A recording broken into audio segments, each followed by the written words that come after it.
What's up, everybody? My name's AJ Pedersen. I'm the team leader with the Advisory Realty Group and eXp Realty. And on this channel, you're gonna learn what it's like to live, eat, play, sleep, and live in the Minneapolis area. Okay, so you've decided that you wanna buy a home in the Minneapolis area.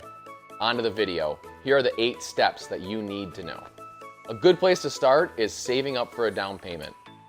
Traditional wisdom would say you need 20% down to buy a home, which just isn't the case anymore.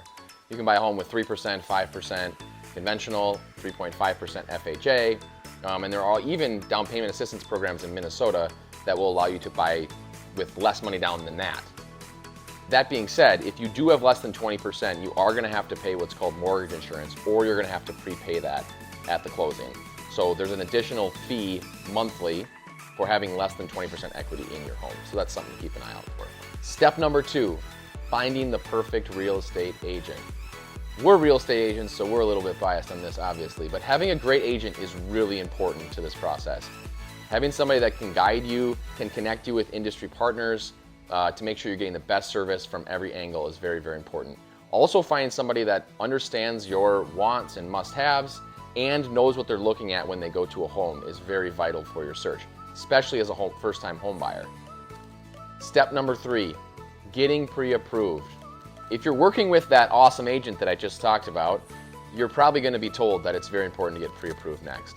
This is when you're going to meet with a mortgage or loan originator that's going to gather your documents, your pay stubs, your tax returns, your debts, and understand how much money you make and how much money you pay in monthly debt. And they're going to help you understand what you can afford for a monthly mortgage payment. The misconception is that you qualify for a price, when in reality you qualify for a payment. So when interest rates change or taxes are more expensive in one area than another, you could see the amount of purchase price power that you have change as well. So meeting with the right person in that world also is very, very important. They're gonna have different products and services that they can offer you. And the good ones are gonna find whatever is the best fit for your situation. Once you understand what you can afford and you're working with that agent that we talked about, then you're gonna wanna find the right area. So again, as agents, it's very, very important to know that we cannot steer buyers from into one area or another area. We have a long history in our country of agents doing that and discriminating against certain types of people. So we take that very seriously in our role. We can help people understand what price points are in certain areas. And so once you're pre-approved and you kind of have a general understanding about that monthly mortgage payment and what purchase price that would buy you with the current rate environment, we can start to look in areas that have homes that are in that price range that also fit the must-haves and wants that you have in the home. Step number 5, and this is where the important stuff happens. Now it's time to start house hunting. You've got that agent in place, you're pre-approved, you know the area and styles of homes you're gonna look for. We always encourage people to get out and see several homes that are a little bit different and maybe in different areas, but within the price range of the buyer on the first go. And that way, as the agents, we can ask them questions about how does the size of the property feel?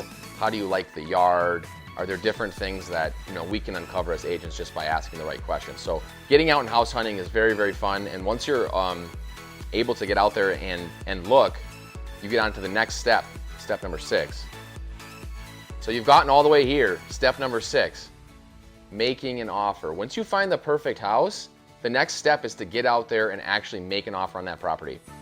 There's not a ton of input that goes into that contract. There's a lot of legal descriptions and terms and things that are just built into our standard Minnesota purchase agreement.